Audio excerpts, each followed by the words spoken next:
Bueno, hoy es el último sábado, ¿no?, en la última lección de nuestro trimestre, cuyo título es Descanso en Cristo, y la lección 13 es el descanso supremo.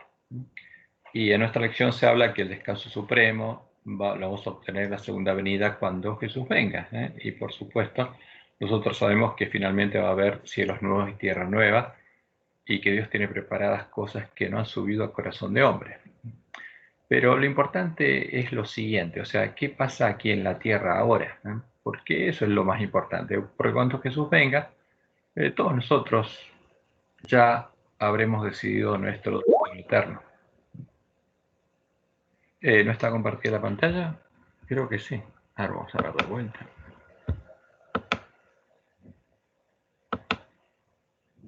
Sí está compartida. Bueno, vamos a empezar a compartirla de vuelta. Yo no veo nada. Ahí empecé a compartirla de vuelta. ¿Ahora sí? Ahora sí. Ok, perfecto. Ahora sí la veo. Bueno, esperen que estoy buscando, que me fui a la lección. Aquí está. Bueno, entonces, lo importante para nosotros es, como lo sabemos, el tiempo de nuestra prueba, porque cuando Jesús venga, todo el mundo ya habrá decidido su destino, e incluso antes que caigan las plagas, todo el mundo habrá recibido el sello de Dios o la marca de la bestia. Pero antes que empiece el tiempo de angustia, el pueblo de Dios tiene que estar preparado para predicar el fuerte pregón. Entonces, como lo estuvimos estudiando, el tiempo de gracia para el pueblo adventista termina antes que empiece el tiempo de angustia. Porque cuando empieza el tiempo de angustia, el pueblo de Dios ya fue probado y sellado, y cuando Dios suelte los vientos, va a venir una ley dominical, pero cuando venga la ley dominical activa, el pueblo adventista ya está definido. ¿Quién recibió el sello de Dios y quién no? Y el tiempo del fuerte pregón es el tiempo de prueba y sellamiento para el pueblo que está en Babilonia. Pero el pueblo adventista, la mayoría, no lo sabe, aunque Dios lo reveló claramente. Ahora, pero vamos a enfocarnos en nuestra lección. Y como esta es la última, incluimos muchas cosas que es necesario que todos los adventistas entendamos. Y la primera pregunta es, ¿cuál es el verdadero descanso de la promesa? ¿Cuál era la verdadera esperanza de la iglesia primitiva? Porque la esperanza del pueblo adventista parece ser que es, como se predica, es la justificación ahora, y esperamos la segunda venida. O sea, nuestra misión es esperar, pero esa no es nuestra misión. Nuestra misión es leer, oír y guardar las palabras de profecía para poder preparar el camino a la segunda venida de Jesús. Ahora, ¿cuál era la verdadera esperanza de la iglesia primitiva? Esa es la clave, porque el pueblo adventista tiene que conocerla, porque tiene que volver a predicar el mismo evangelio que la iglesia primitiva. Pero ni el ángel de la Odisea, las vírgenes dormidas, a las que Dios le dio la misión de leer y oír las palabras de la profecía y recuperar el conocimiento de la verdad echada por tierra para poder profetizar de nuevo, ni el pueblo de Dios que está en medio de la Gran Babilonia, en medio de las iglesias caídas, lo saben. O sea, ¿por qué no lo saben? Y ninguno conocería la verdad justamente como Dios la anunció. Ambos estarían engañados, creerían que la conocen y no sabrían qué es lo que estaría pasando. Por eso, si llegamos a oír las palabras de la profecía, Dios nos pide que demos un testimonio claro y directo al pueblo adventista sobre cuál es el significado del mensaje que Jesús le envía al ángel de la Odisea, mostrándoles qué es lo que está sucediendo en medio de la iglesia, de qué debemos arrepentirnos y qué es lo que el verdadero Jesús nos ofrece vendernos, cuál es el verdadero evangelio eterno, sabiendo que ese testimonio causará un zarandeo donde en nuestra iglesia, como Dios le mostró a Elena. Y leo Primeros Escritos, página 270. Dice Elena: vi ángeles de Dios que se apresuraban a auxiliar a cuantos se empeñaban en resistir. Y está hablando del pasaría con el pueblo adventista. ¿Qué tendrían que hacer los adventistas? Empeñarse en resistir con todas sus fuerzas. ¿A quiénes? A los ángeles malos. ¿Cómo es esto? Esto es lo que estaría pasando en el tiempo de nuestra prueba. Y procuraban ayudarse a sí mismos invocando perseverantemente a Dios. Pero nada hicieron sus ángeles por quienes no procuraban ayudarse a sí mismos, y los perdí de vista.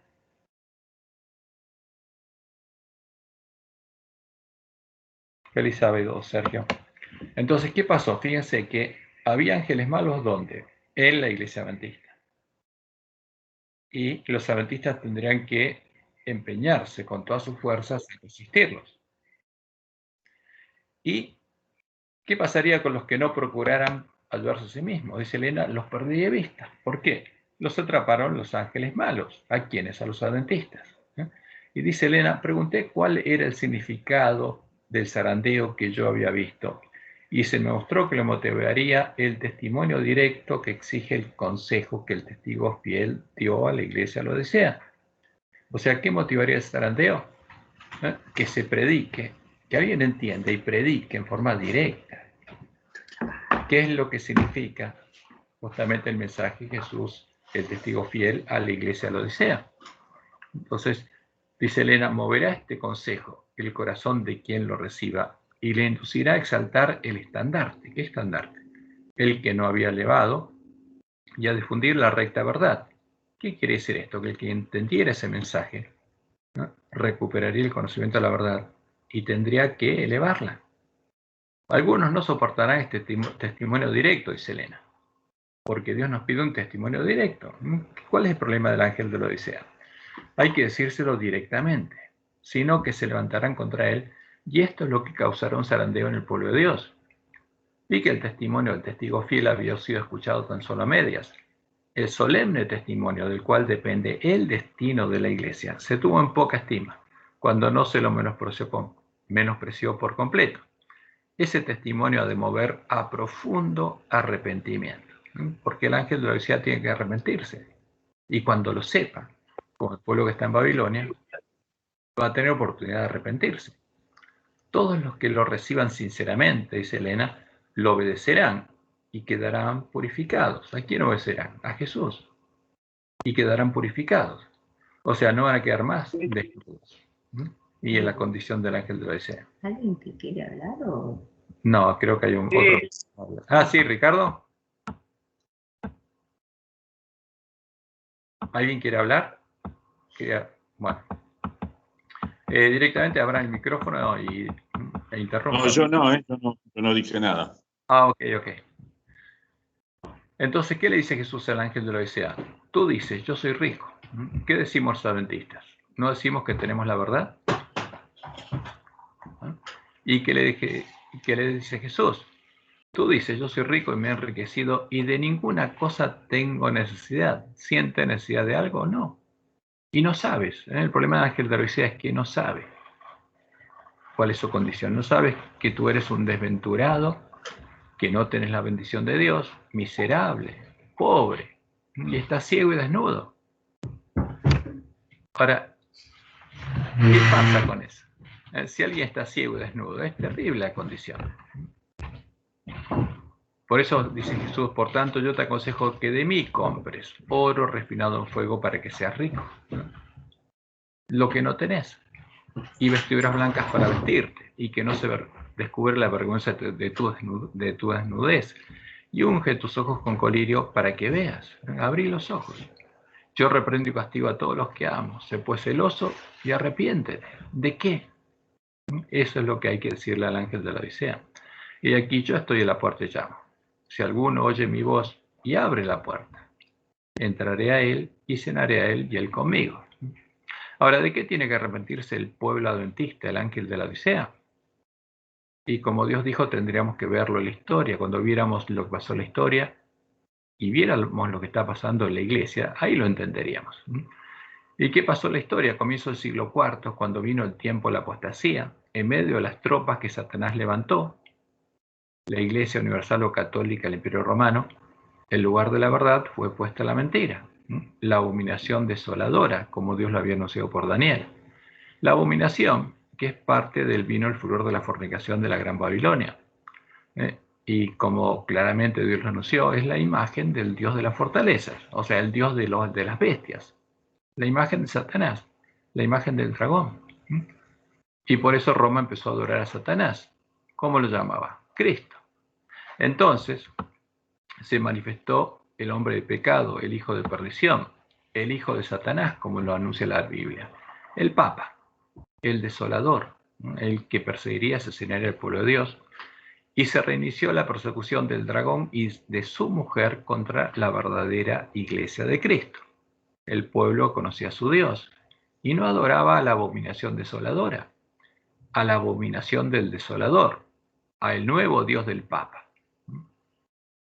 ¿Y qué buscaba? Como dice la profecía, Satanás buscaba echar por tierra el lugar santuario de Dios y la verdad, asesinando a los verdaderos cristianos, a los que conocían la verdad, conocían a su Dios, a los que habían entrado en el reino de Dios y habían hallado el verdadero descanso en Cristo. Como desde el año 31 después de Cristo, Dios sostuvo a su iglesia en el desierto por 1260 años, Satanás y el hombre de pecado recién pudieron alcanzar su objetivo cuando a finales del siglo XIII, como Dios lo había anunciado, y está escrito en Apocalipsis 12, del 10 al 14. Entonces oí una gran voz en el cielo que decía, ahora ha venido. ¿Cuándo? En Pentecostés del año 31. La salvación, el poder y el reino no de nuestro Dios y la autoridad de su Cristo. ¿Cuándo vino el reino de Dios?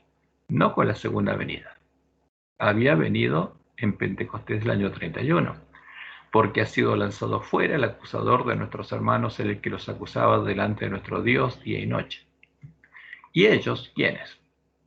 Los que entraron al reino de Dios le han vencido por medio de la sangre del Cordero y de la palabra del testimonio de ellos, y menospreciaron sus vidas hasta la muerte, porque empezaron a perseguirlos.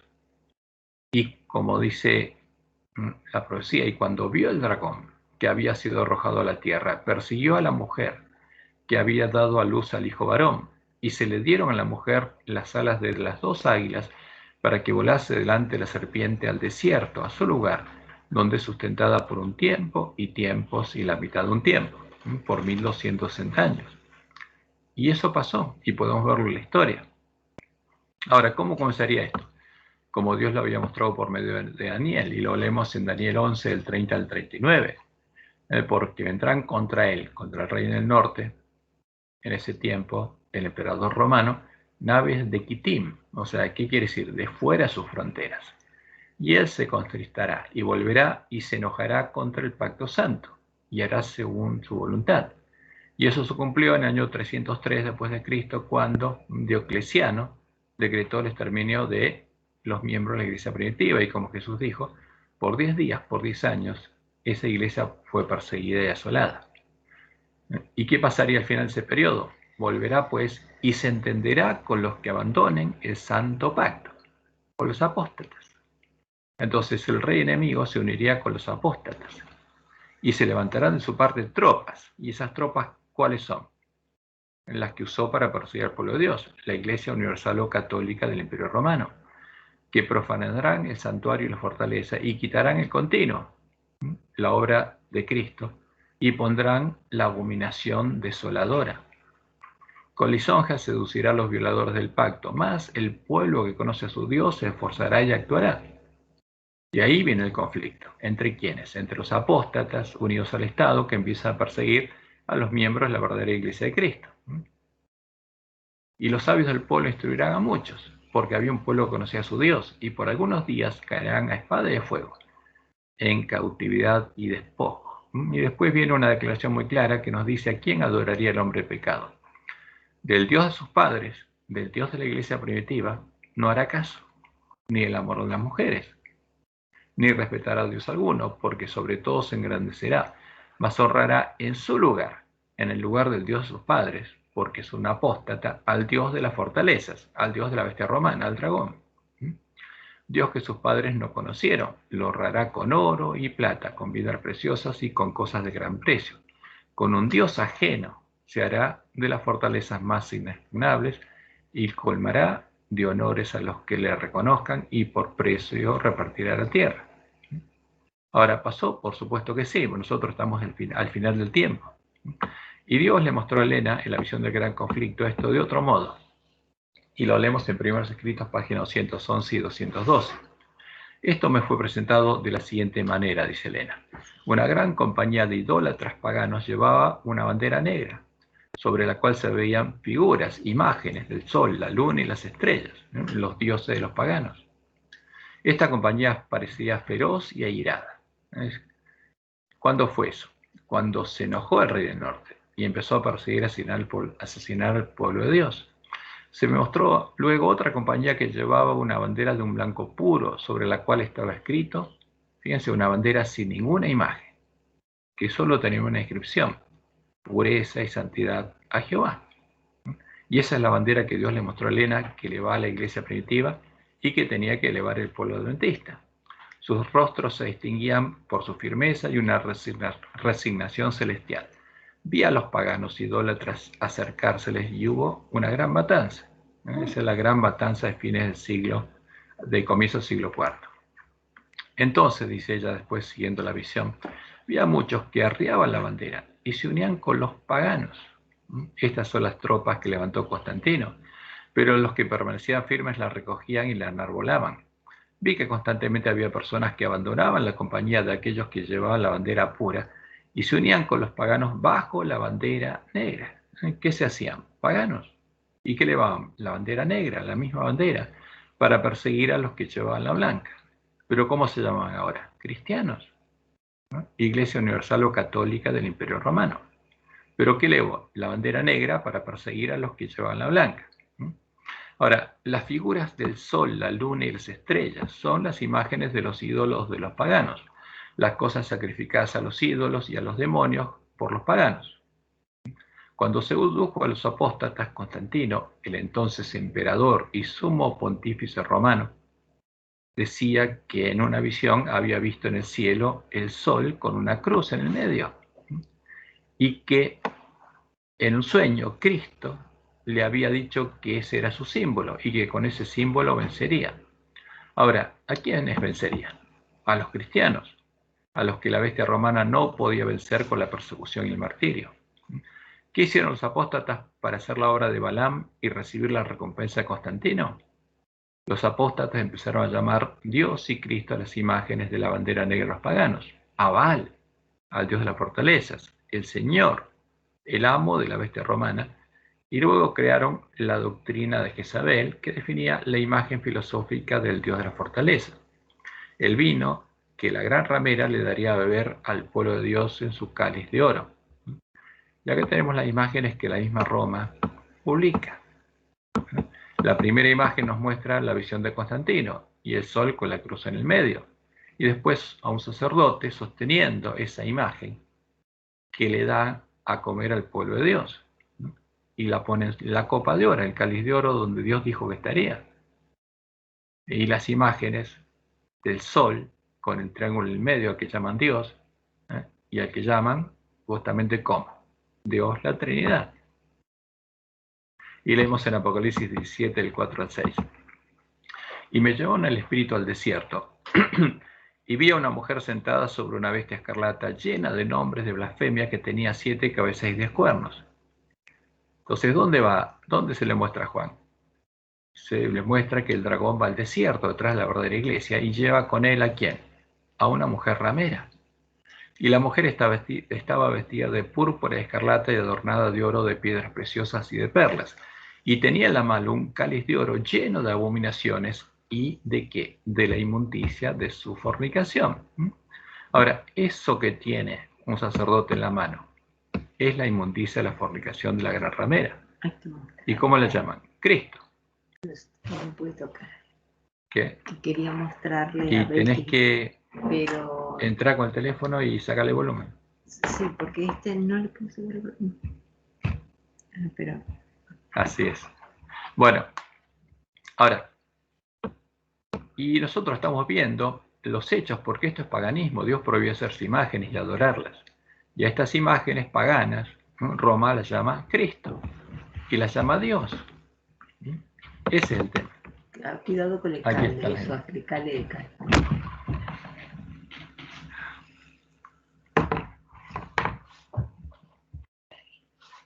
Bueno, Le pongo la silla acá. entonces, ¿qué pasó? Ya pasaron. Ah, ya pasaron. A partir de ese momento, en defensa de esa abominación, por eso se la llama la abominación asoladora, el hombre de pecado y la gran ramera empezaron a perseguir nuevamente al pueblo de Dios, al que no adoraba la abominación desoladora y seguía elevando la bandera de un blanco puro con la inscripción pureza y santidad a Jehová. Que quiere ir para acá. Bueno, traerle así. Ahí estás bien, no te pongo. Sí. La bandera que tenía que volver a elevar el pueblo adventista. ¿Cuál? La bandera de la iglesia primitiva.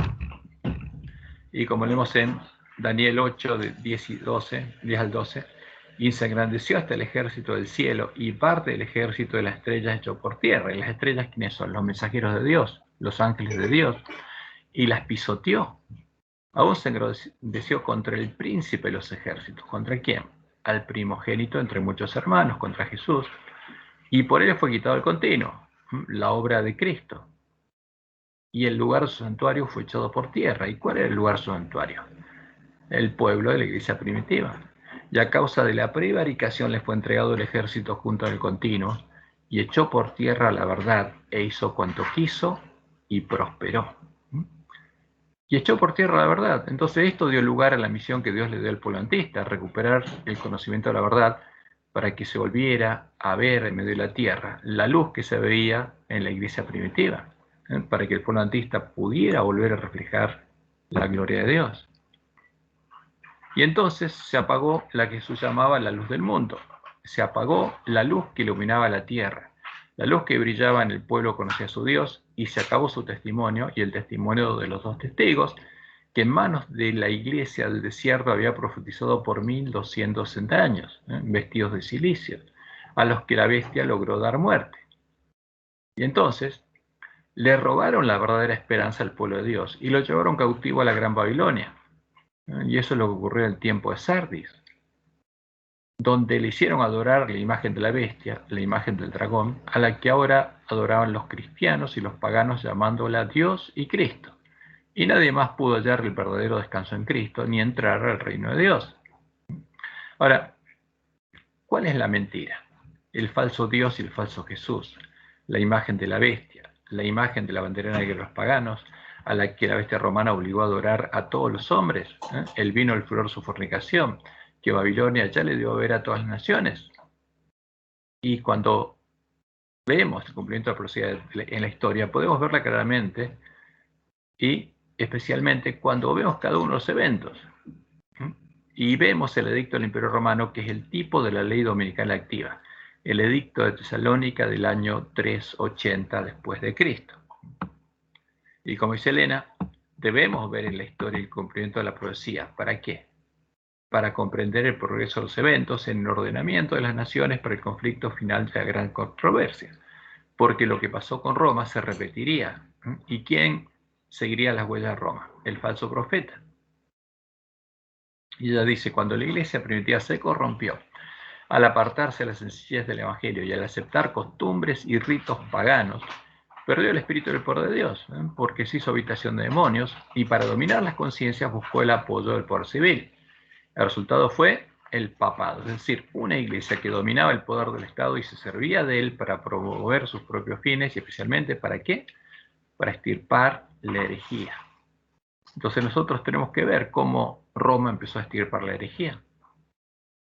Y leemos en Primeros Escritos, página 211, Satanás se regocijaba por la caída de tantos, y entonces incitó a la iglesia caída a obligar a quienes querían conservar la pureza de su religión a que accediesen a sus ceremonias y al culto de las imágenes, ¿cuáles? Las de la bandera negra de los paganos, o recibiesen la muerte. Los fuegos de la persecución se encendieron nuevamente contra la verdadera iglesia de Cristo, y millones fueron muertos sin misericordia. Y entonces, cuando viéramos esto, nuestros ojos empezarían a ser abiertos. ¿Y qué leemos en el edicto de Tesalónica? Que fue el edicto del año 380.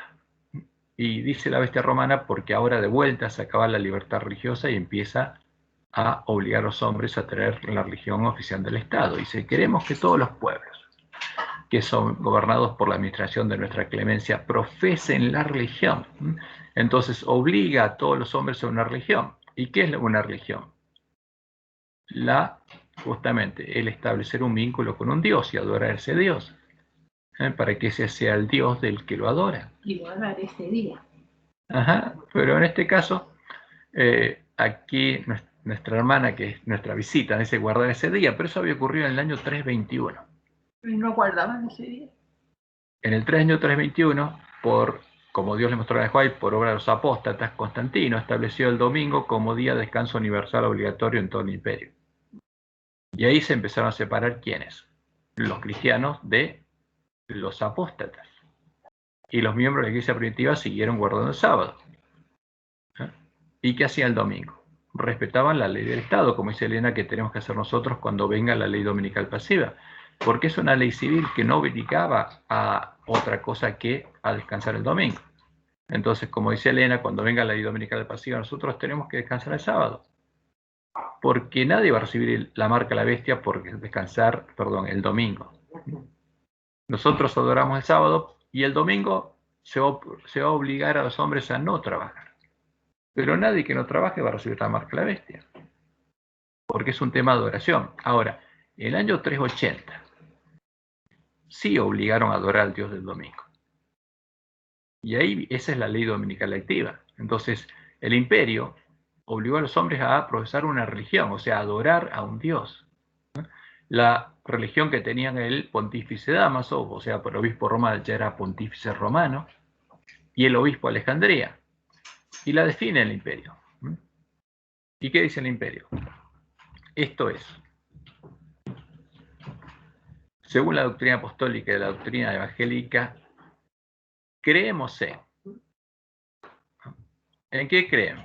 Fíjate, escuchá, Belkis esto, mira, dice el imperio romano, y declara, los romanos creemos en qué? La divinidad única del Padre, del Hijo y del Espíritu Santo bajo el concepto de igual majestad y de la piadosa Trinidad. ¿Qué dice la bestia romana? El Dios de la bestia romana es la Trinidad.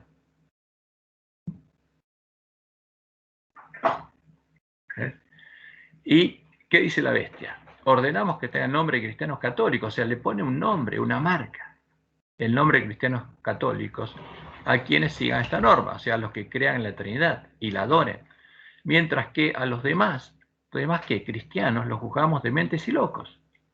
Ahora, si los otros cristianos, porque no adoraban a la Trinidad, los declaraban dementes y locos, porque llevaban la bandera que decía pureza y santidad a Jehová, no podían comprar y vender, y eran despojados de sus bienes, porque el demente y loco pierde sus derechos civiles.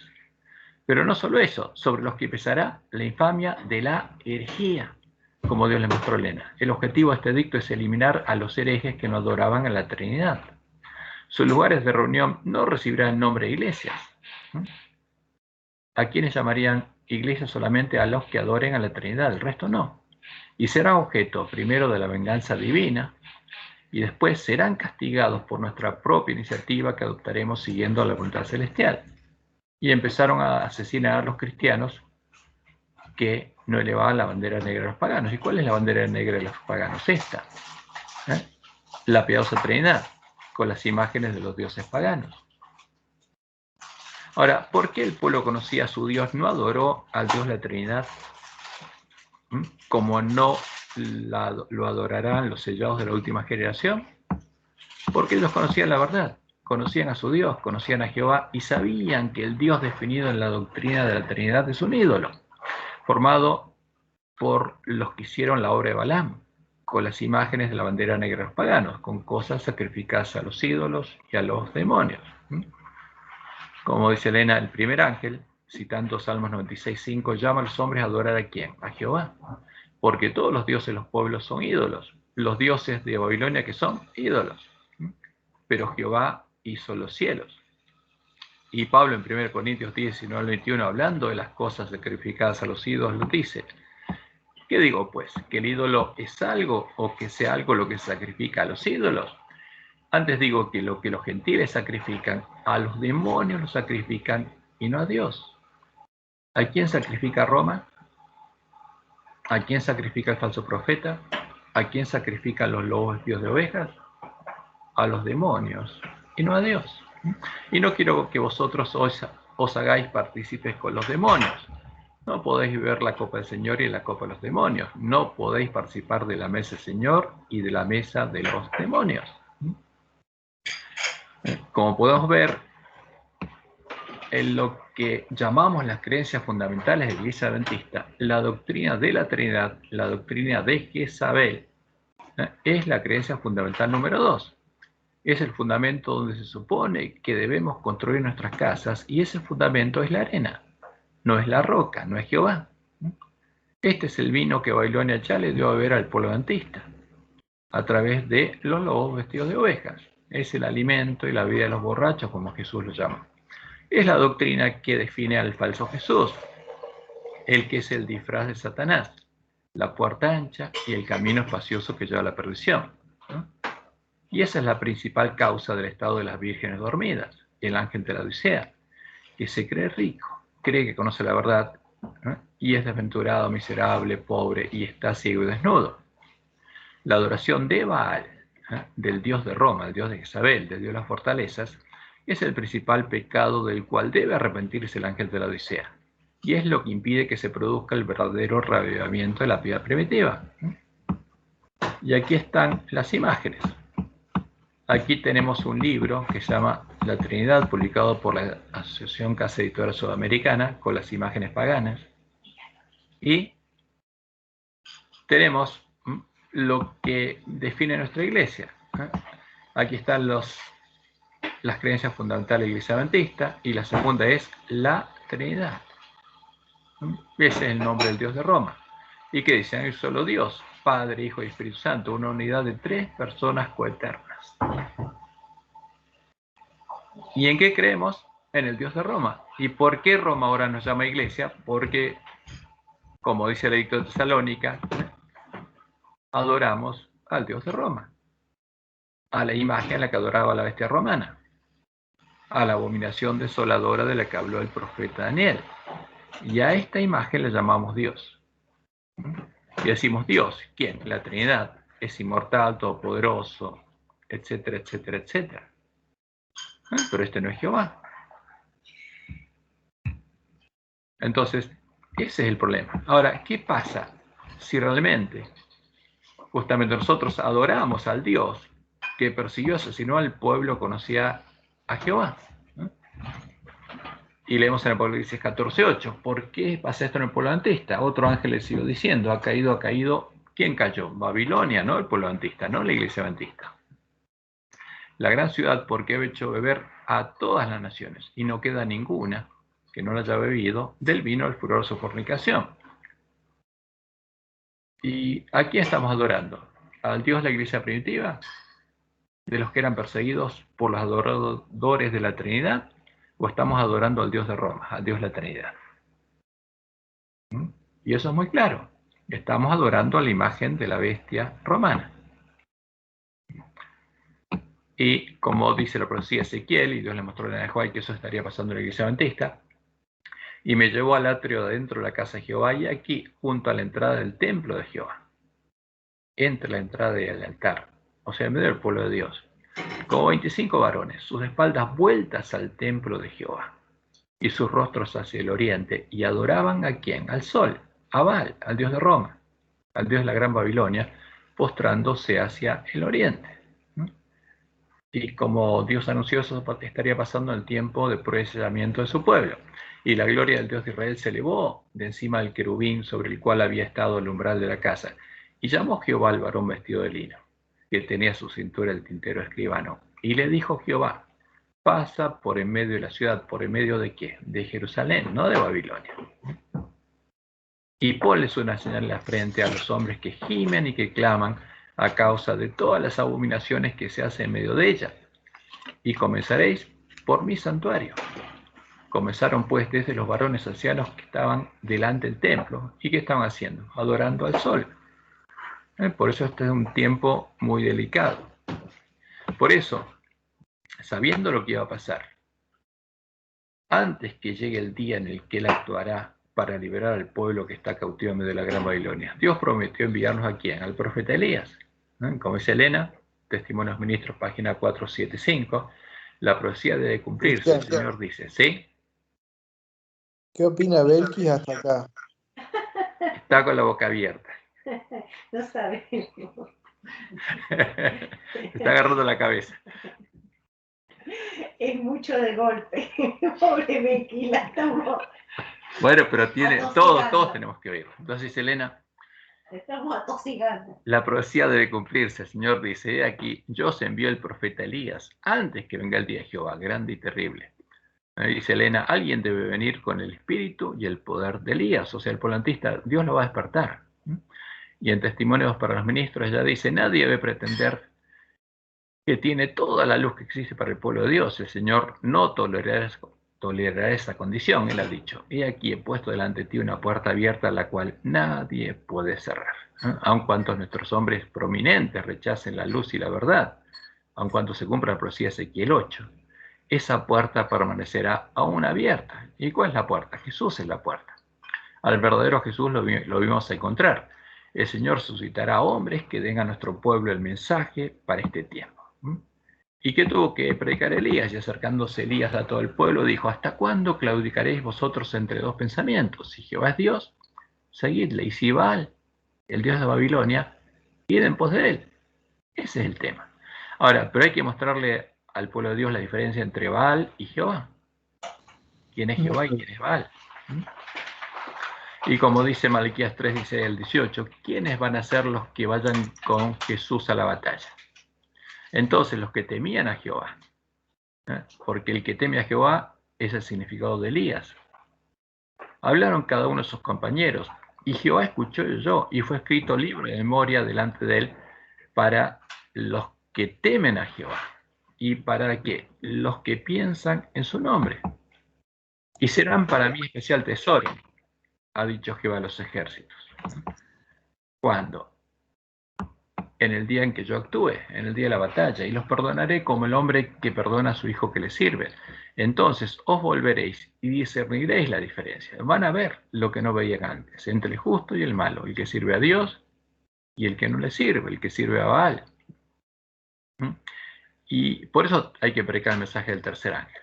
Y el tercer ángel lo siguió diciendo a gran voz, si alguno adora a la bestia, ¿a qué bestia? A la religiosa, y a su imagen, al ídolo que ella adora. Y los cristianos en el tiempo del edicto de Salónica conocían este mensaje y no adoraron a la imagen a la que adoraba la bestia, al Dios de la Trinidad, y recibe la marca en su frente o en su mano. Él también beberá del vino de la ira de Dios. Y ese es el mensaje, claro. Y no tienen reposo ni de día ni de noche los que adoran a la bestia, a su imagen. ¿Cómo se adora a la bestia? Como dice el falso profeta, como reconociéndola como la verdadera iglesia de Cristo, o como parte de la iglesia de Cristo, como hacen nuestros pastores ahora. Ni nadie que reciba la marca de su nombre. Y por eso Dios le demostró esto a Elena. Dice Elena, vi luego el tercer ángel, dijo mi ángel acompañante. Su obra es terrible, su misión es tremenda. Es el ángel que ha de separar el trigo de la cizaña. ¿Quién va a ser el trigo? Los que adoren a Jehová. Y la cizaña, los que adoren a la imagen de la bestia. Y sellar o atar el trigo para el granero celestial. Estas cosas debieran absorber completamente la mente y la atención. Ahora, ¿qué pasaría? Mientras las vírgenes dormían, Dios habría estado protegiendo al pueblo antista, como en el tiempo de Elías, impidiendo que Baal, el Señor, porque ese es Baal en hebreo, y ese es el nombre de los dioses de Babilonia, responda a nuestras oraciones. ¿Y qué pasó cuando se enfrentó Elías con los profetas de Baal? Como leemos en 1 Reyes 18:26. Y ellos tomaron el buey que les fue dado y lo prepararon, e invocaron el nombre de Baal. ¿Qué dijeron? Señor, porque Baal significa Señor o amo en hebreo, desde la mañana hasta el mediodía, diciendo, Baal, Señor, respóndenos. Pero no había voz ni quien respondiese. Entre tanto ellos andaban saltando cerca del altar que habían hecho. ¿Y por qué no pudo responder Baal? ¿No tiene poder Satanás? ¿No tienen poder los demonios? Sí. ¿Quién se los impidió? Dios se los impidió. Pero, y esto es importante, cuando escucháramos el mensaje del tercer ángel y conociéramos la verdad, Jehová empezaría a responder las oraciones de los que clamaran a él y permitiría que Baal empezara a responder a los que le oraran. Entonces nosotros empezaríamos a entrar por la puerta estrecha al reino de Dios o por la puerta ancha a la sinagoga de Satanás.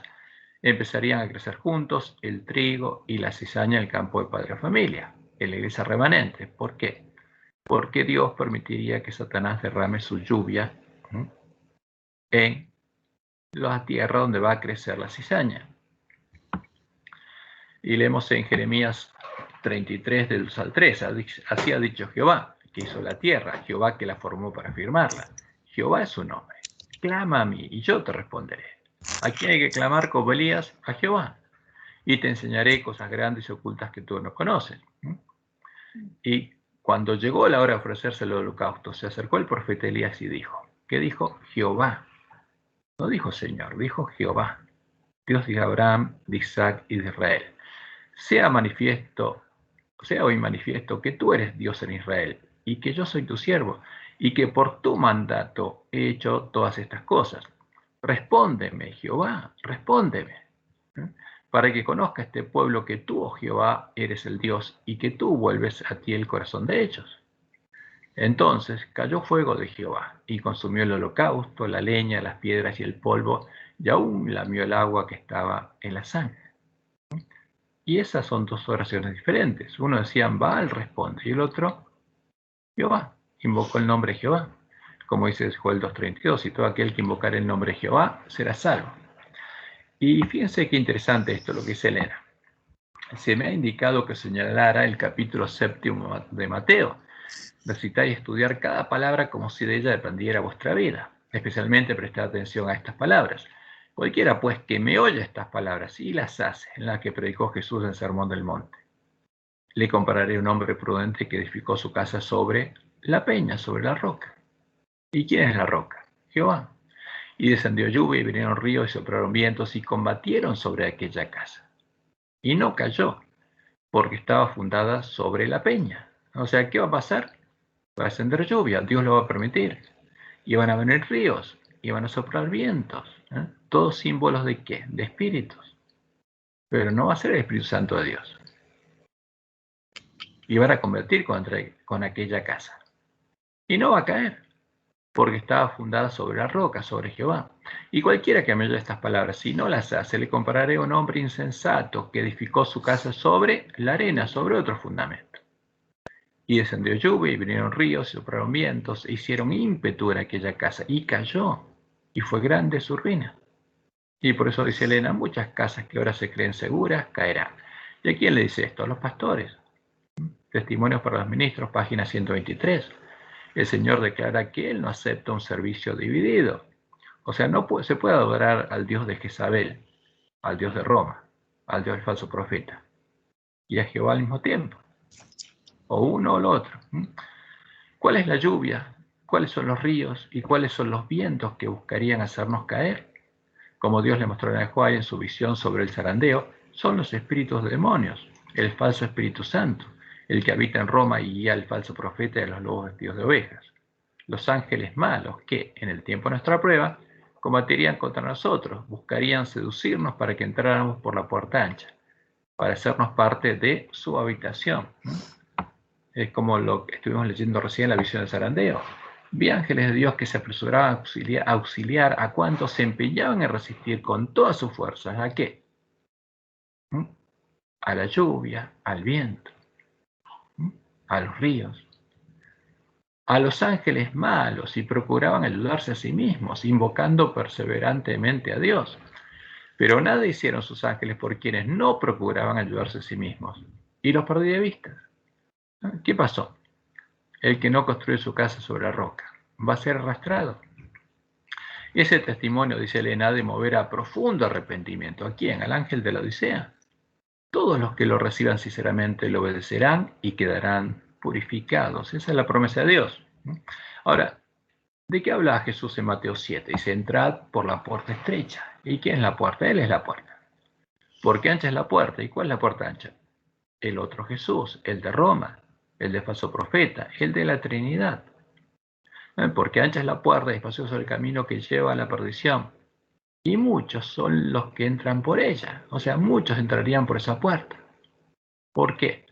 Porque oirían las palabras de Jesús y no buscarían la puerta estrecha. Porque estrecha es la puerta y angosto el camino que lleva a la vida, o sea, la verdadera puerta, el verdadero camino, y pocos son los que la hallan. ¿Por qué? Porque no estaría frente nuestro. Frente nuestro estaría ¿quién? La falsa puerta. ¿Y qué pasaría con los muchos que entrarían por la falsa puerta? Ahora, como los demonios sí pueden acercar fuego al cielo, muchos me dirán aquel día: Señor, Señor, ¿no profetizamos en tu nombre? ¿No me hablaste? ¿No me dijiste que eras Jesús? ¿Mm? ¿Y en tu nombre echamos fuera demonios? ¿No hice lo que me dijiste que hiciera y en tu nombre hicimos muchos milagros? ¿Y qué dice Jesús? Y entonces les declararé: nunca os conocí. Yo soy la puerta estrecha, no soy la puerta ancha. Apartados de mí, hacedores de maldad. ¿Por qué se convirtieron en hacedores de maldad? Porque oyeron las palabras de Jesús y no las hicieron. No buscaron la puerta estrecha, la puerta abierta, hasta encontrarla. A pesar de escuchar las palabras de Jesús, entraron por la puerta ancha. ¿Dónde? En la sinagoga de Satanás. Ese es el problema. Por eso este es un tema de vida y muerte para el ángel de la Odisea. Tiene que oírlo. Porque adorar a Dios la Trinidad lo que hizo es convertir a los apóstatas en asesinos que buscaron el poder del Estado para asesinar a sus hermanos. Y ahora esa semilla no puede dar otro fruto. Ahora, ¿cuál es la esperanza que Satanás y sus siervos quieren robarnos? Porque no aparece en nuestra lección esta esperanza. Satanás y sus siervos quieren impedir que en nuestro medio se produzca el verdadero reavivamiento de la piedad de la iglesia primitiva y que nosotros recibamos la promesa del Evangelio del Reino de Dios, para que no vuelva a encenderse la luz que iluminará la tierra con la gloria de Dios.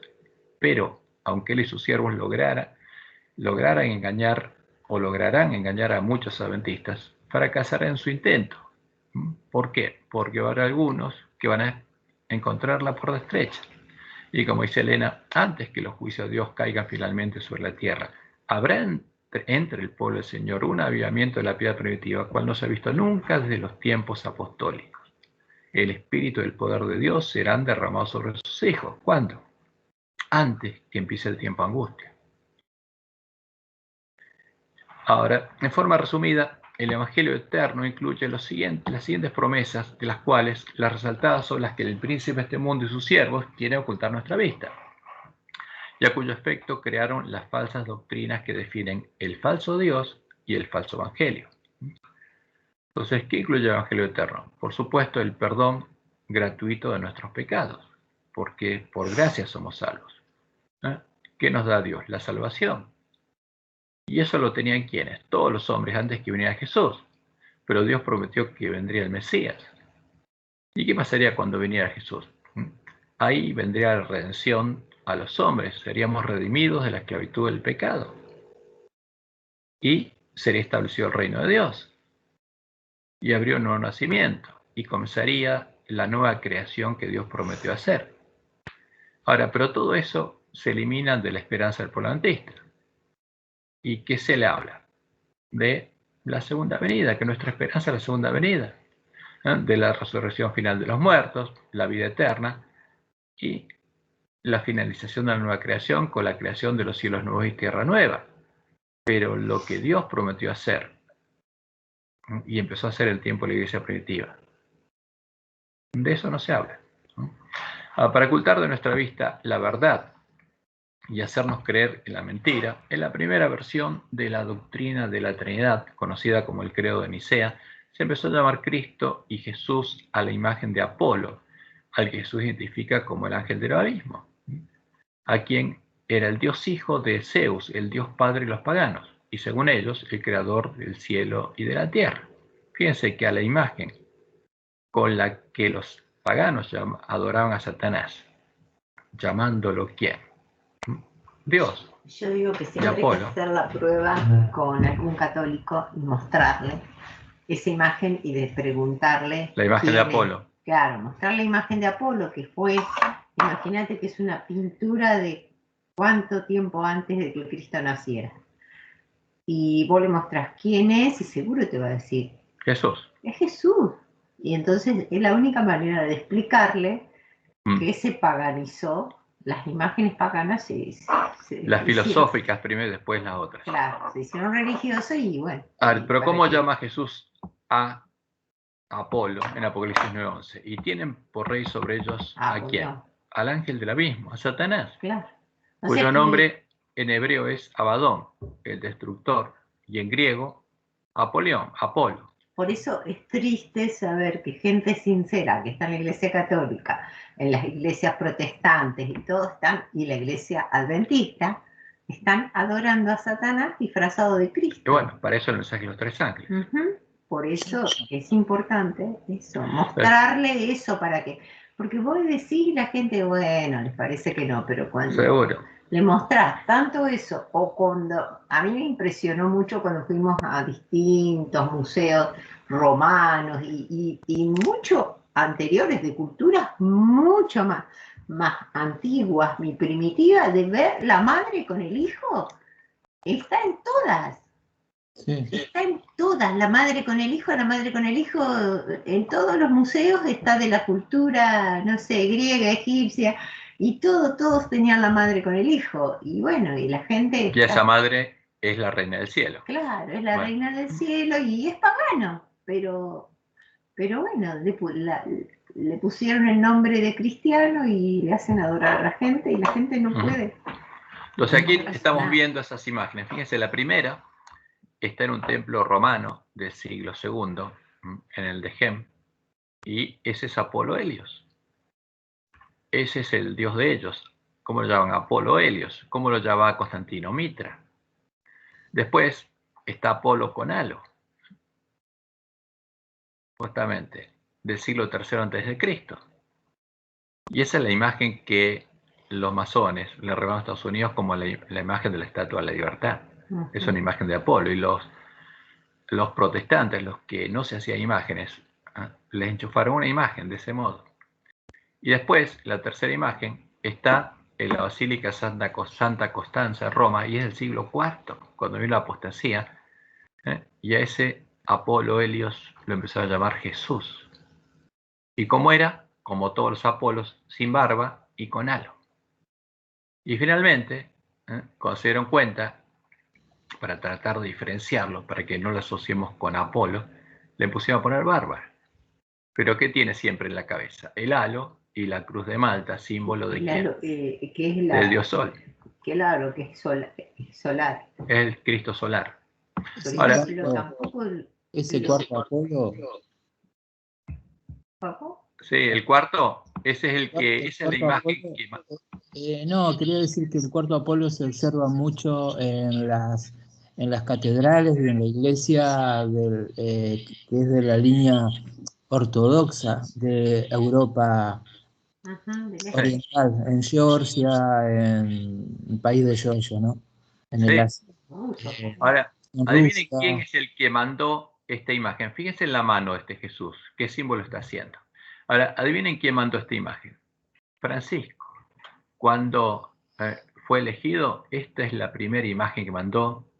Fue el primer, creo que el primer tuit que mandó, agradeciendo a este Jesús haber sido elegido. Ahora, de ahí viene esa imagen, del tuit de Francisco. ¿Qué dice los dedos? Y es un símbolo que tiene un sentido, hay que entenderlo. Tiene sentido de... Yo no soy masón, así que no lo conozco. No, pero hay un significado. No hay otros que tienen lo que hacen los sacerdotes cuando bendicen. ¿Qué es el número 6? No, hay uno que hace no sé qué significa eso, porque son... Pero bueno, pero es un símbolo que Jesús no hacía eso. Por supuesto no tenía ese halo, no era el dios Sol.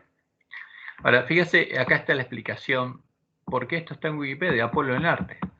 En el mosaico de suelo romano al final del siglo II del de Gem, la romana Tisdro, puede identificársele como Apolo Helios, por su halo radiante, aunque entonces incluso la divina desnudez de un dios se oculta bajo su túnica, señal de crecientes convenciones de modestia en el periodo tardío.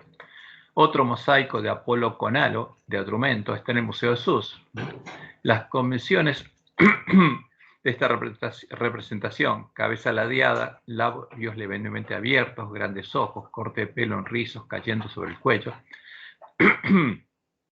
se desarrollaron en el siglo III a.C. para representar a quién, a Alejandro Magno, como si Alejandro fuera la encarnación de quién, de Apolo. Esta es la segunda. ¿Eh? Es que su madre le decía que él era un semidios, por eso. Y esa es la imagen de Alejandro. Fue educado por Aristóteles. Ajá. Algún tiempo después de la realización de este mosaico, las primeras representaciones de Cristo serían como imberbes y con halos, porque esa es la imagen de Apolo. Fíjense esta imagen. ¿Quién le hicieron los paganos? Porque esta es la bandera negra de los paganos, siglo IV. ¿Eh? La misma imagen de Apolo, la misma imagen de acá. Empezaron a llamarlo Cristo. Por eso ellos, los mismos paganos, reconocen que esta es la imagen de Apolo que le llamaron a Jesús. ¿Y quién es este? ¿Es Jesús? No, es el ángel del abismo. Este no es Jesús. Esa imagen, ninguna de estas imágenes es de Jesús. ¿De quién son? Del ángel del abismo. Aparte de los mandamientos, no admite imágenes.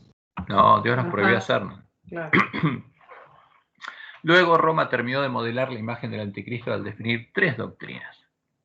La primera es la doctrina del pecado original, indicando que los hombres heredamos la naturaleza pecaminosa de Adán, en la que heredamos el pecado de Adán, el pecado original, que somos esclavos de la naturaleza pecaminosa que heredamos y, mientras tengamos esa naturaleza pecaminosa, seguiremos siendo pecadores y esclavos del pecado. Ruega por nosotros pecadores, etcétera, etcétera. Aunque esta doctrina ha sido introducida en nuestra iglesia, porque esta se enseña en nuestras facultades y es enseñada a nuestros pastores en la materia llamada Cristología, cuando analizamos esta doctrina a la ley del testimonio de los profetas, resulta ser una falsa doctrina, porque la palabra de Dios indica que los hijos no heredan ni llevan el pecado ni la culpa de los padres, no heredan ni el pecado de Adán ni su culpa. Como leemos en Deuteronomio 24:16, los padres no morirán por los hijos, ni los hijos por los padres. Cada uno morirá por su pecado. Y en Ezequiel 18:20, Dios es claro, el alma que pecare, esa morirá. El hijo no llevará el pecado del padre. A ver, ¿los hijos de Adán llevan el pecado de Adán? No. ¿Los hijos de Adán llevan el pecado de sus padres? No. ¿Y el pecado de Adán de su abuelo? Tampoco. Ninguno, eso es una mentira. Ahora, ni el padre llevará el pecado del hijo. La justicia del justo será sobre él y la impiedad del impío será sobre él. Los hijos pueden sufrir las consecuencias del pecado de los padres, pero otra cosa distinta es llevar el pecado o la culpa del pecado. Ahora, la segunda doctrina que definió Roma es la doctrina que define que Jesús no tenía nuestra naturaleza, que no era nuestro hermano en la carne, que no tenía la carne de Adán después del pecado, ni la carne de David, ni la de ninguno de los pecadores que figuran en su genealogía bíblica. ¿Por qué? Porque al que decir que esos tenían pecado en la carne y Jesús no tenía mancha de pecado, no podía tener esa carne. Esa es la forma que inventó Satanás e inspiró en Roma para engañarnos. ¿Y qué dice Roma? Que tenía una naturaleza diferente a la que heredamos los hombres, tenía una naturaleza sin pecado. Como lo indica Juan, esta es la doctrina que predicarían los falsos profetas guiados por el espíritu del anticristo.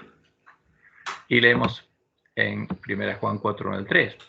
Amados, no creáis a todo espíritu, sino probad a los espíritus si son de Dios, porque muchos falsos profetas han salido por el mundo. En esto conocer el espíritu de Dios.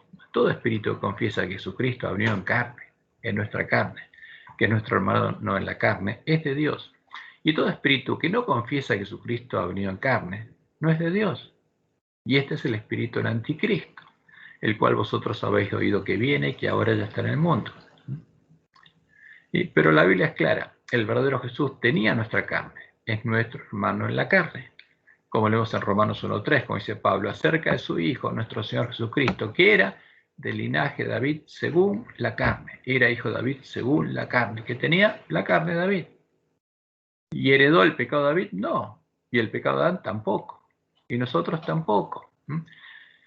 Y como leemos en Hebreos 2:14, así que por cuanto los hijos participaron de ¿qué? De carne y sangre. ¿De qué carne y sangre?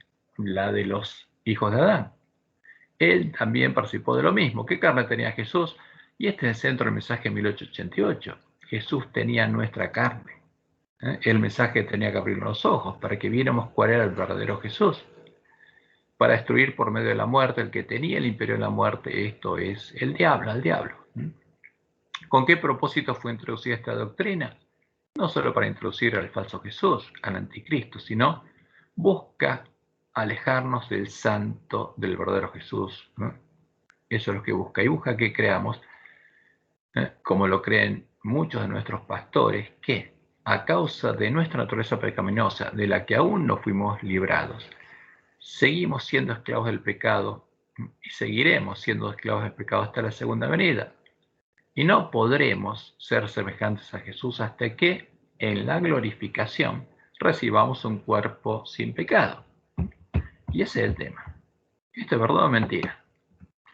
Si esta doctrina fuera verdad, seguiríamos siendo esclavos del pecado hasta la segunda venida.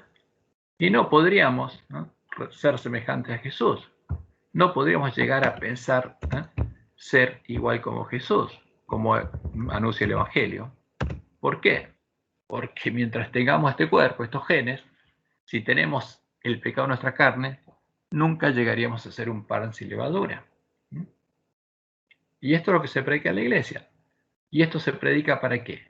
Para quitarle al pueblo anticristo justamente el conocimiento de la verdad. Y la tercera doctrina es la doctrina que define que Jesús no era realmente hombre. No era un hombre como nosotros. No era una oveja. No era un cordero. Porque no solo no tenía nuestra carne, sino además tenía otra naturaleza. Porque dicen, era Dios y hombre al mismo tiempo. Y usaba su poder divino para hacer milagros. Pero esto también es falso. Porque Jesús realmente se hizo hombre, se hizo cordero.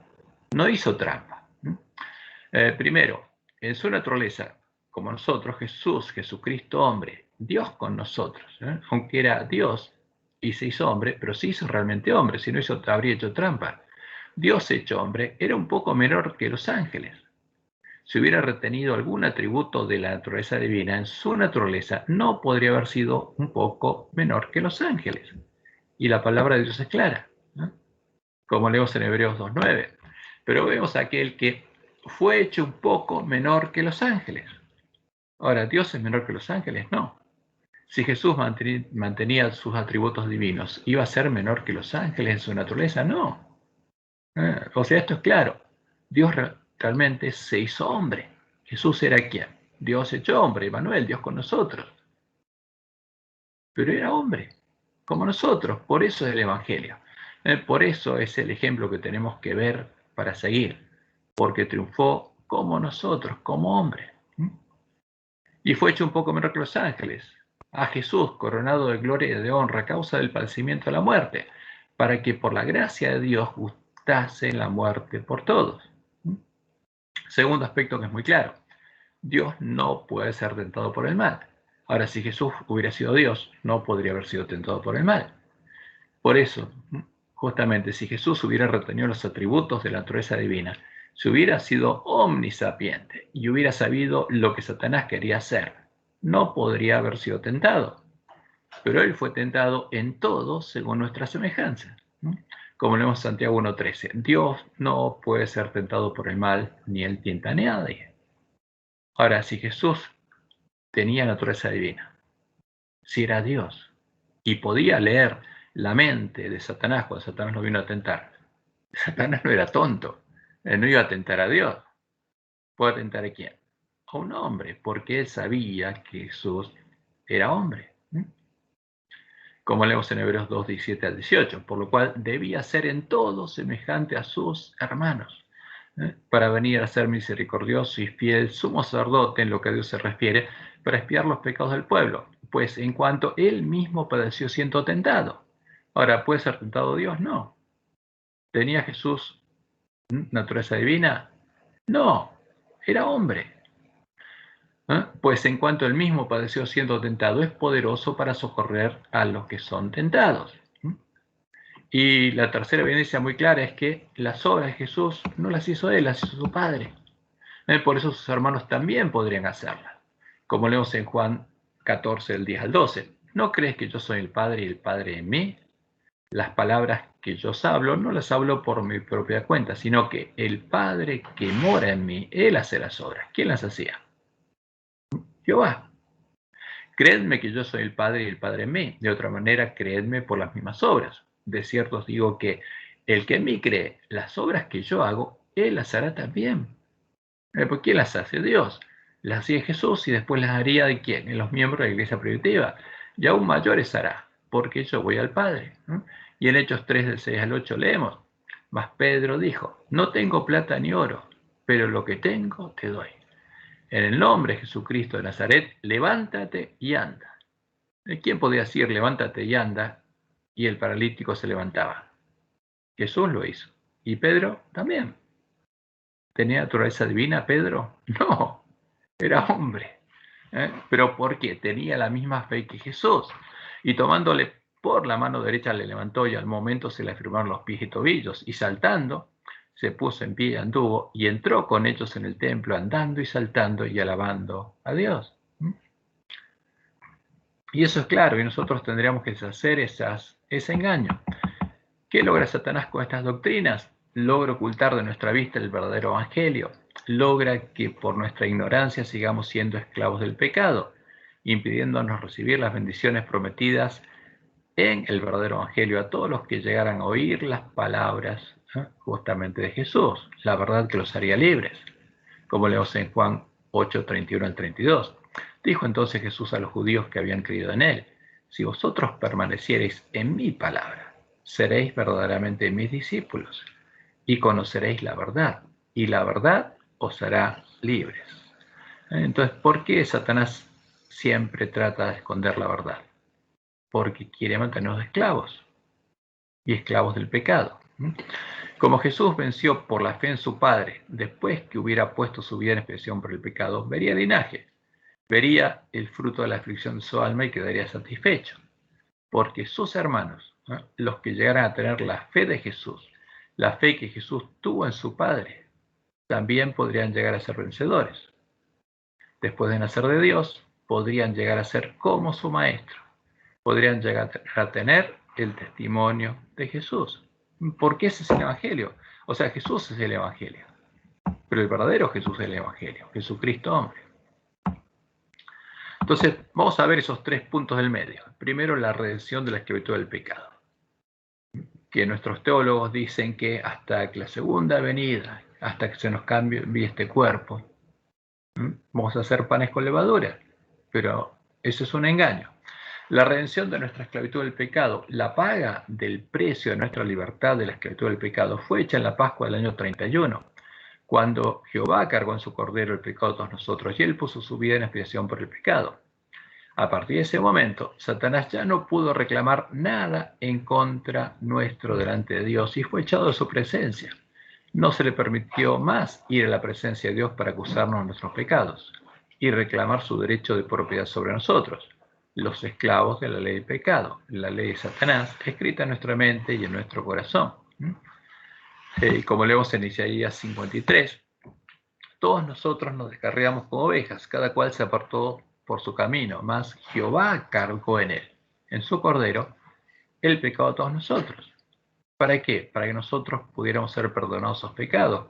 Y hizo lo mismo que hizo con Adán y Eva. Angustiado él y afligido no abrió su boca. Como cordero fue llevado al matadero y como oveja delante de sus trasquiladores, enmudeció y no abrió su boca.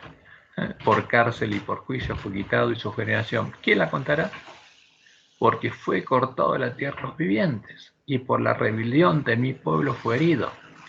Y se dispuso con los impíos su sepultura, más con los ricos fue en su muerte, aunque nunca hizo maldad, ni hubo engaño en su boca. Con todo eso, Jehová quiso quebrantarlo, sujetándole a padecimiento. Cuando haya puesto su vida en expiación por el pecado, ¿por qué él tenía que ponerla voluntariamente? Verá linaje, vivirá por largos días. ¿Cuál es la promesa? Que verá linaje.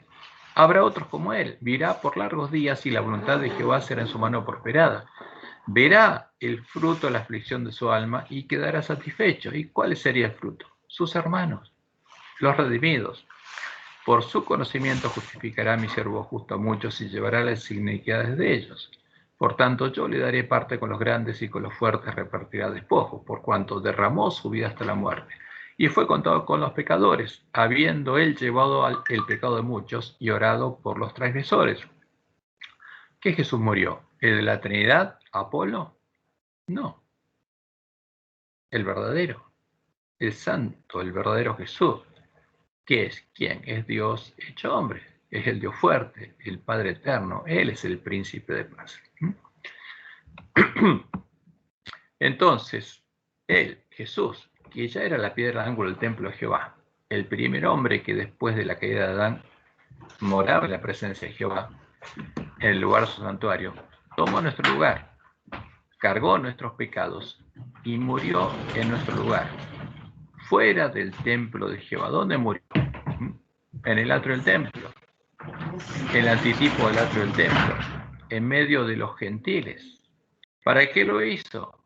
Para que nosotros, sus hermanos en la carne, las ovejas descarriadas, los pecadores, que oyéramos y creyéramos el Evangelio eterno, que con su muerte el Cordero de Dios nos regaló la libertad de la esclavitud del pecado y el derecho de tomar su lugar, de ser engendrados de nuevo, de Dios, como hijos de Dios, pudiéramos vivir en el lugar en el que Él vivía, en la presencia de Dios, en el lugar de su santuario, siguiendo sus pisadas, mientras Dios nos transforma a su imagen. Porque ese es el Evangelio. Como leemos en Juan 1, del 10 al 11. El mundo estaba y el mundo por él fue hecho. Porque ¿quién es Jesús? Es Jehová, el que hizo los cielos y la tierra, hecho hombre. Es el Dios fuerte, el Padre eterno. Pero el mundo no le conoció. A los suyos vino, fíjense, vino a su pueblo, y los suyos no le recibieron. Mas a todos los que le recibieron, a los que creen en su nombre, creen que Él es Jehová el Señor, como anuncia la profecía, les dio potestad de ser hechos hijos de Dios, los cuales no son engendrados de sangre, ni de voluntad de carne, ni de voluntad de varón, sino de Dios, de nacer de nuevo, de Dios. ¿Cuándo? ¿En la segunda venida? No. En forma inmediata. ¿Cuál es la obra que Dios empezaría a hacer? Empezaría a quitar la ley del pecado escrita en nuestra mente, en nuestro corazón. La ley de Satanás, que nos convierte en árboles malos que dan frutos malos y no pueden dar frutos buenos. Y empezaría a escribir su propia ley. La ley que Dios tiene escrita en la mente del corazón. La ley que Él escribió en la mente del corazón de Jesús. Para que nosotros lleguemos a ser semejantes a Jesús, el primogénito entre muchos hermanos. ¿Y cómo es Jesús? Un árbol bueno que da frutos buenos y no puede dar frutos malos, y sus hermanos serían árboles buenos que dan frutos buenos y no pueden dar frutos malos, como dijo Jesús y enseñó Jesús. El hombre bueno del buen tesoro del corazón saca buenas cosas, y si tiene un buen tesoro del corazón, ¿puede sacar cosas malas? No. Y el hombre malo del mal tesoro saca malas cosas. ¿Y qué tenemos nosotros? Un mal tesoro. Tenemos el tesoro de Satanás. Y Jesús fue claro: por sus frutos los conoceréis. ¿Acaso se recogen uvas de los espinos o higos de los abrojos? Así todo buen árbol da buenos frutos, pero el árbol malo da frutos malos. No puede. Fíjense, ni el buen árbol dar malos frutos, ni el árbol malo dar frutos buenos. No puede. ¿Qué tiene el corazón? Y ahí está el fruto. No puede dar otra cosa. Ahora, ¿qué prometió Dios hacer? Jeremías 31, 33 y 34. Pero este es el pacto que haré con la casa de Israel después de aquellos días. Daré mi ley en su mente y la escribiré en su corazón. Ahora, si Dios es un árbol bueno, si Dios hace esa obra, ¿qué va a pasar con sus hijos? Van a ser árboles buenos. Y yo seré ellos por Dios y ellos me serán por pueblo. Y no enseñará más ninguno a su prójimo ni ninguno a su hermano diciendo: conoce a Jehová, porque todos me conocerán. Y esa es la promesa. Desde el más pequeño de ellos hasta el más grande, dice Jehová, porque perdonaré la maldad de ellos y no me acordaré más de su pecado. Entonces, si alguien tiene escrita la ley de Dios, lo que Dios tiene escrito en la mente del corazón, ¿en qué fue transformado? En un árbol bueno. Porque lo importante es lo que tiene escrito en la mente del corazón, no lo que tienen los genes. Porque Jesús tenía los genes ¿de quién? los de David, de Abraham, de Rab la ramera, de toda esa genealogía. Lo que tenía en la mente del corazón. La ley de Dios. Como leemos en Salmos 48, me complazco en hacer tu voluntad, oh Dios mío, y tu ley está en medio de mi corazón. Y Jesús fue el primer hombre en el que se cumplió esta profecía. Y por eso dijo, un nuevo mandamiento nuevo os doy, que os améis unos a otros como yo os he amado, que también os améis unos a otros. ¿Y eso es posible? Sí, si no, nadie conocería que ellos eran discípulos de él.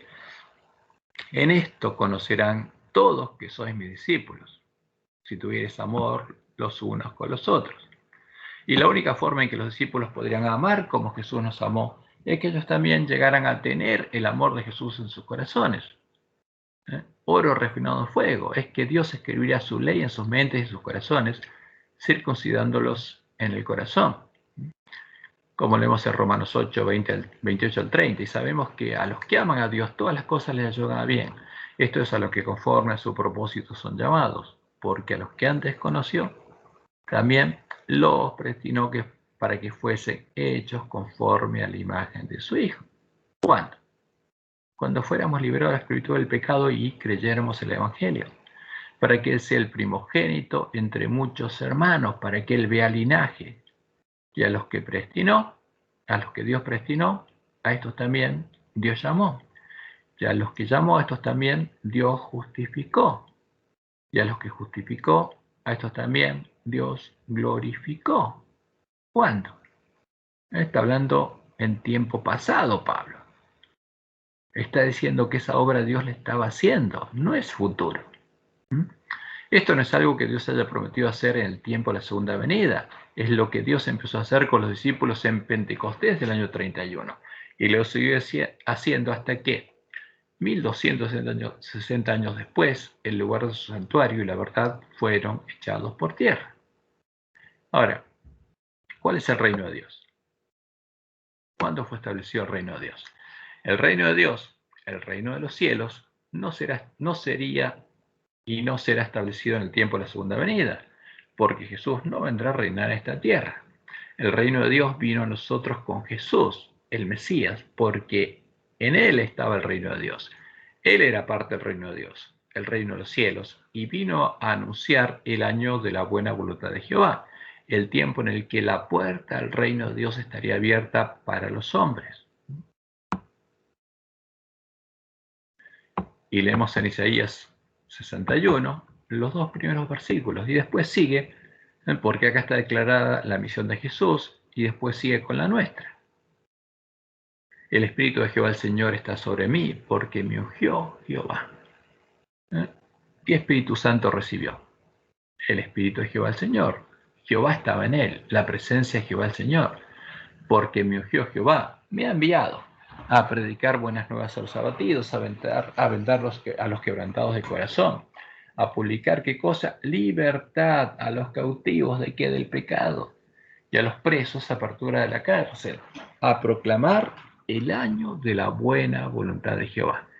Y ahí paró Jesús, nos siguió, porque después dice, a proclamar, ¿qué cosa? El día de la venganza del Dios nuestro. ¿Cuándo?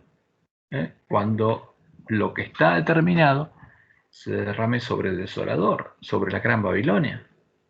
Pero eso pasaría en nuestro tiempo. Y lo que sigue es lo que anuncia la obra que haría el pueblo adventista, finalmente, cuando los lugares desolados fueran reedificados. Y leemos en Lucas 4, 16 al 21. Vino a Nazaret, donde se había criado, y en el día de reposo entró en la sinagoga, conforme a su costumbre. ¿A dónde iba él? A la iglesia. Y se levantó a leer. Y se le dio el libro del profeta Isaías, y habiendo abierto el libro, halló el lugar donde estaba escrito, porque lo buscó.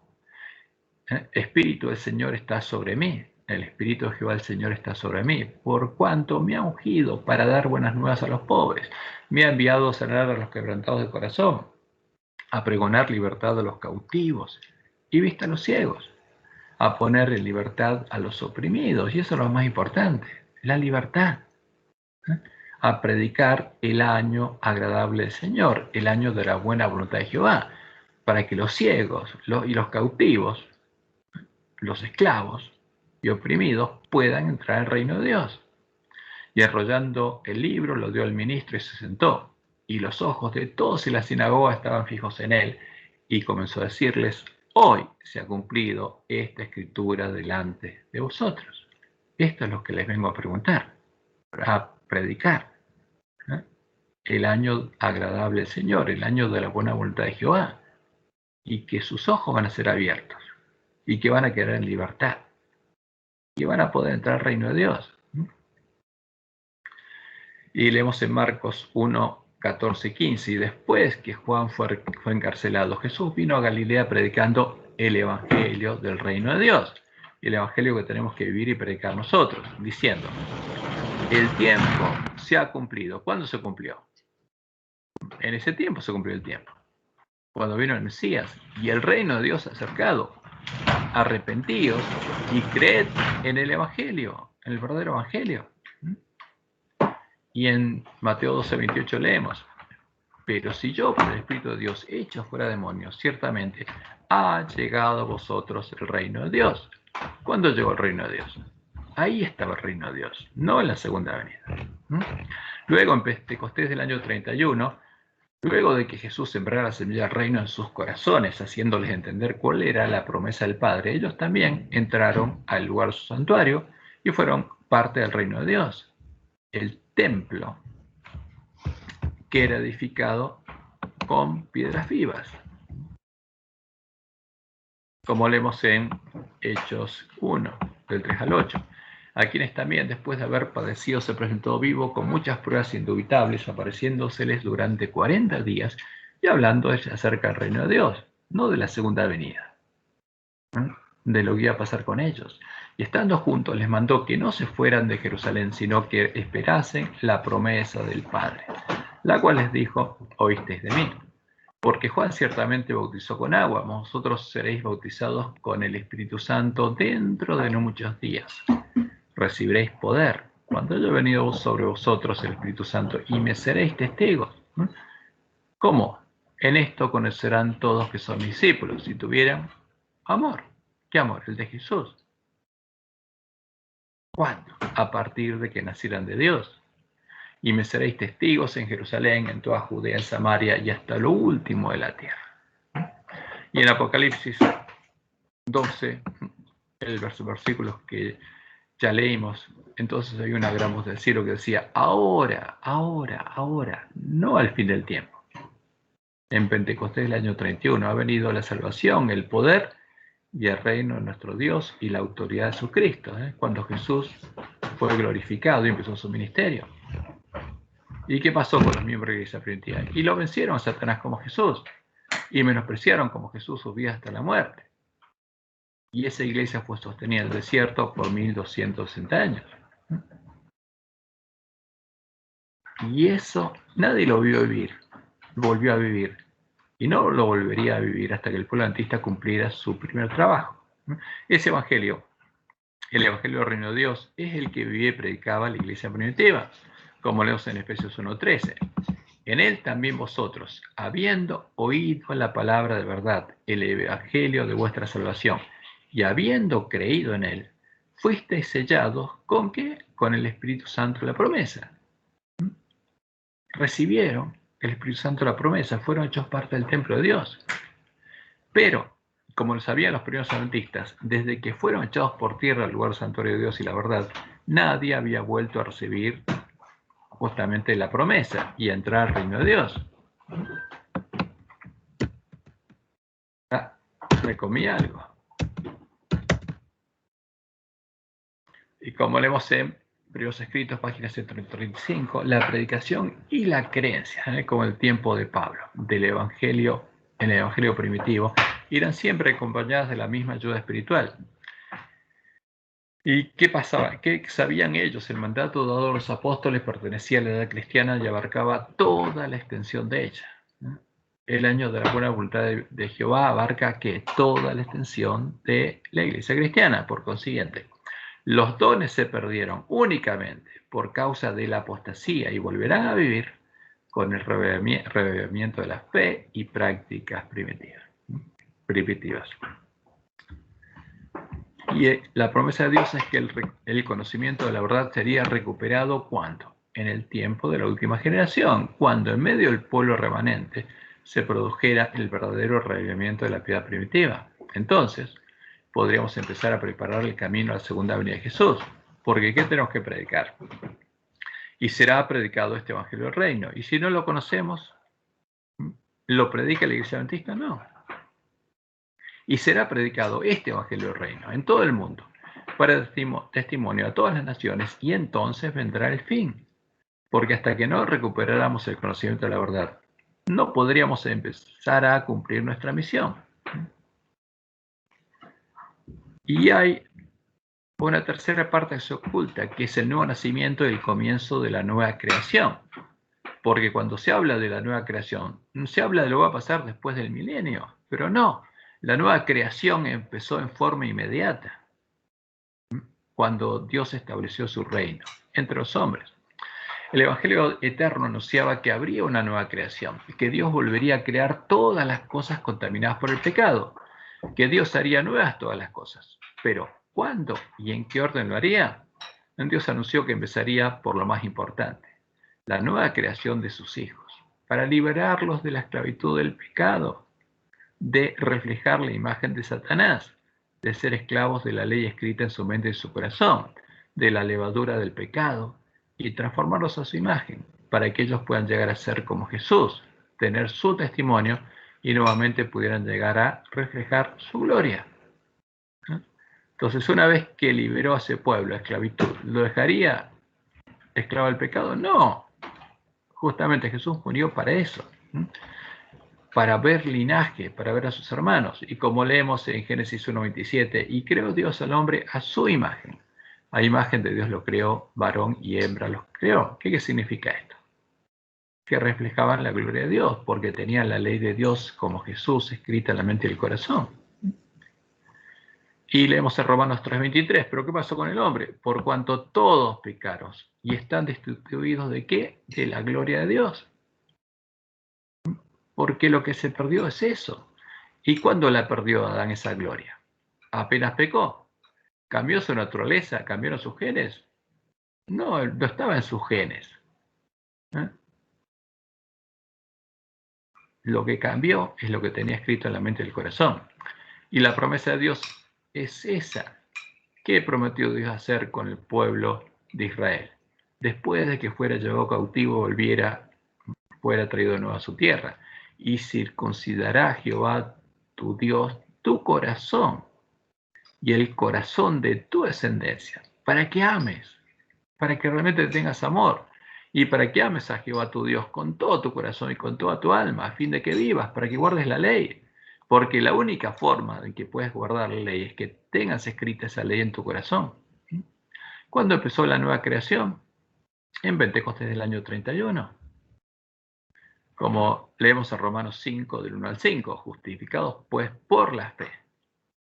Tenemos paz para con Dios por medio de nuestro Señor Jesucristo, por quien también tenemos entrada por la fe a esta gracia. O sea, porque por la fe somos justificados y por la fe podemos entrar al reino de Dios.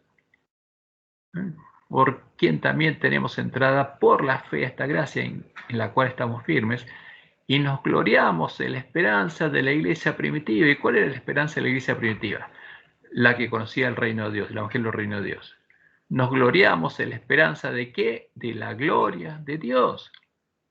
Por eso ellos eran la luz del mundo y Satanás quería apagar esa luz. Y esa es la esperanza que quiere esconder, porque esa es la verdadera esperanza del evangelio del reino de Dios, que la gloria de Dios va a volver a reflejarse sobre sus hijos. Y la esperanza, dice Pablo finalmente en Romanos 5:5, no avergüenza, porque el amor de Dios ha sido derramado en nuestros corazones por el Espíritu Santo que nos fue dado, porque ellos ya empezaban a amar como Jesús. Y como después él dice, el amor de Cristo nos constriñe, y no podían dejar de hacer, justamente, porque cuando veían a alguien necesitado, su corazón era movido a misericordia. Y leemos en Romanos 2, 28 y 29, pues no es judío el que lo es exteriormente. O sea, el judío según la carne, estaba circuncidado exteriormente, pero el judío, según el corazón, según la promesa, tenía que estar circuncidado en el interior, en el corazón. Ni es la circuncisión la que se hace exteriormente en la carne, sino que es judío el que lo es en el interior, y la circuncisión es la del corazón, en espíritu, no en letra, la alabanza del cual no viene de los hombres, sino de Dios. Y esta era una realidad en ellos. Como dice Pablo en 2 Corintios 5, 17 al 21, del modo que si alguno está en Cristo, si alguno halló descanso en Cristo, nueva criatura es. ¿Qué pasó? Nació de nuevo. Empezó la nueva creación en él. Las cosas viejas pasaron y aquí todas son hechas nuevas. Y todo esto proviene de ¿quién? De Dios, quien nos reconcilió consigo mismo por Cristo y nos dio el ministerio de la reconciliación. ¿Por qué? Porque ese pueblo empezaba a seguir las pisadas de Jesús. Y como Dios estaba en Cristo, ahora Dios estaba en ellos. Como Dios estaba en Cristo reconciliando consigo al mundo, no tomando en cuenta a los hombres sus pecados, le había encargado a ellos la misma obra, y estaba en ellos y con ellos, llamando a sus otros hijos a reconciliarse con él. Así que somos embajadores en nombre de Cristo, como si Dios rogase por medio de nosotros. Os rogamos en nombre de Cristo, reconciliaos con Dios. Al que no conoció pecado, por nosotros lo hizo pecado, para que nosotros fuésemos hechos justicia de Dios en él. Y como dice Pablo en Gálatas 6:15, porque en Cristo Jesús ni la circuncisión vale nada, ni la incircuncisión, sino una nueva creación. Lo que Satanás quiere impedir que ocurra con el pueblo adventista, para que esa luz no vuelva a encenderse. La obra de la nueva creación, la obra de darnos una nueva mente y un nuevo corazón, se reanudaría con la última generación del pueblo adventista, cuando recuperáramos el conocimiento de la verdad echada por tierra y los primeros 144.000 sellados fueran transformados a imagen de Jesús. Como dice Elena en 1 Escritos 71. Los que reciban el sello del Dios vivo y sean protegidos en el tiempo de angustia deben reflejar plenamente la imagen de Jesús. ¿Cómo tienen que estar? Sin mancha ante el trono de Dios. Tienen que ser panes y levadura. ¿Van a tener otro cuerpo? No. Van a tener otra mente y otro corazón. Y como leemos en Apocalipsis 14:1, después miré y aquí el Cordero estaba en pie sobre el monte de Sión. Y con él, ¿qué cosa? Su linaje. 144.000 que tenían el nombre de él y el de su padre escrito en la frente. Y por eso estas palabras se cumplen ahora. Levántate, resplandece, porque ha venido tu luz y la gloria de Jehová. Lo que perdió el pueblo de Dios, lo que perdió Adán y Eva, ha nacido sobre ti. Porque aquí que tinieblas cubrirán la tierra y oscuridad las naciones, mas sobre ti amanecerá Jehová y sobre ti será vista su gloria. Esa es la promesa. Esa es la promesa que se cumplió en Jesús y se cumple en sus hermanos. Y como leemos en Ezequiel 36:23, y santificaré mi grande nombre, profanado entre las naciones. ¿Quién lo profanó? Su pueblo. Y nosotros, los adventistas del séptimo día, también. El cual profanasteis vosotros en medio de ellas. Y sabrán las naciones que yo soy Jehová, dice Jehová el Señor, cuando sea santificado en vosotros delante de sus ojos. Tienen que verlo. Cuando se escucha el fuerte pregón, los entendidos tienen que resplandecer y tienen que enseñar la justicia a la gran multitud que va a salir de Babilonia. Los justos tienen que resplandecer como el sol en el reino de su Padre, como dijo Jesús. De manera que como se arranca la cizaña y se quema en el fuego, ¿y cuál es la cizaña? La que crece junto con el trigo. Los adventistas del séptimo día que entren por la puerta ancha. Así será el fin de este siglo. Enviará el Hijo del Hombre a sus ángeles y recogerán de su reino, no de Babilonia, de la iglesia remanente, a todos los que sirven de tropiezo y a los que hacen iniquidad, y los echarán en el horno de fuego. Allí será el lloro y el crujir de dientes, cuando se cierre la puerta. Entonces, después de eso, después de ese arandeo final, los justos resplandecerán como el sol de justicia en el reino de su Padre. El que tiene oídos para oír, oiga. Y como dice Daniel 12:3, los entendidos resplandecerán como el resplandor del firmamento, y los que enseñan la justicia en la multitud, como las estrellas a perpetua eternidad. Y esto es lo que quiere evitar Satanás. Y en Apocalipsis 18:1 leemos: después de esto vi a otro ángel descender del cielo con gran poder. Fue el poder de la lluvia tardía, y la tierra fue alumbrada con su gloria, con la gloria de Jehová. Porque esa es la promesa. Levántate, resplandece. ¿Cómo sigue o cómo seguirá la nueva creación? La nueva creación se completará del siguiente modo. Primero, Dios va a crear una nueva mente y un nuevo corazón en la gran multitud que saldrá de la gran Babilonia. Va a ser la misma obra que habrá hecho los 144.000. Después, Dios le dará un nuevo cuerpo a todos los redimidos de la última generación y a todos los vencedores que tendrán parte de la primera resurrección, que van a resucitar glorificados, y nosotros, en un instante, en nuestro cuerpo va a ser transformado. Este cuerpo corrupto va a ser cambiado por un cuerpo incorrupto. Pero nuestra mente ya fue regenerada antes. Y después, en los 7 días de la fiesta de los tabernáculos, la fiesta de bodas del Cordero, Dios le dará una nueva mente y un nuevo corazón al resto de los redimidos, a los que no pudieron participar de la promesa del nuevo pacto. Y recién después del milenio, Dios creará cielos nuevos y tierra nueva, porque es lo último que va a hacer.